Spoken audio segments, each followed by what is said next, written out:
So we are literally at the scene of the crime. This is a memorial that was put here by the Institute for Policy Studies to memorialize the assassination of Orlando Letelier. At the same time, Ronnie Moffitt, a U.S. citizen, was also killed in this car bomb. And all of this happened here in Sheridan Circle, in the heart of Embassy Row in Washington, D.C.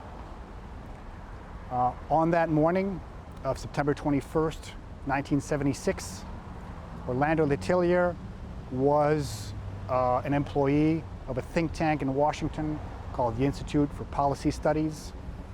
He was driving his car to work. He lived in that direction, in Bethesda, Maryland, and he came down Embassy Row, Massachusetts Avenue, lined with several embassies. In the car with him were two colleagues from IPS, Ronnie Moffitt and her husband, Michael Moffitt. They turned the corner over here, and unbeknownst to them, following them was a gray sedan. In that gray sedan were two Cuban Americans who had helped put a bomb underneath the driver's seat in the Chevelle that Orlando Letelier was driving. The order to put the bomb in there was given by DINA, which was the secret police of Chile. And Chile was ruled at that time by Augusto Pinochet, a dictator who didn't like the political activities that Orlando Letelier, a former ambassador to the United States from Chile, was taking on in Washington. And so we know now that it was the dictator who ordered the secret police to assassinate him. And so they did this partly through an American Chilean called Michael Townley, who came to Washington, built a bomb with these Cuban Americans, and they put it under the car of Letelier. They thought he would be alone, and ended up having two American citizens with him. It's important to note also that the Chilean ambassador's residence is right over there.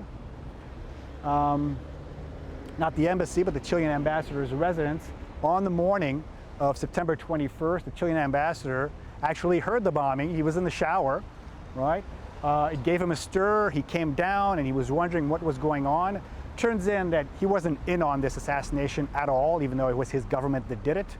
But later on, of course, he trumpeted the version of events of the Pinochet regime, which is that there's no way his government could have done this. It must have been some leftist guerrillas trying to pin it on Pinochet. But it's important that the residence is there because the residence itself now has a bust of Orlando Letelier to try to remember him also. And so around the circle, we have these two memorials to this one man and, of course, to Ronnie Moffitt. And so Sheridan Circle will be marked forever in the heart of Washington, D.C. by this assassination.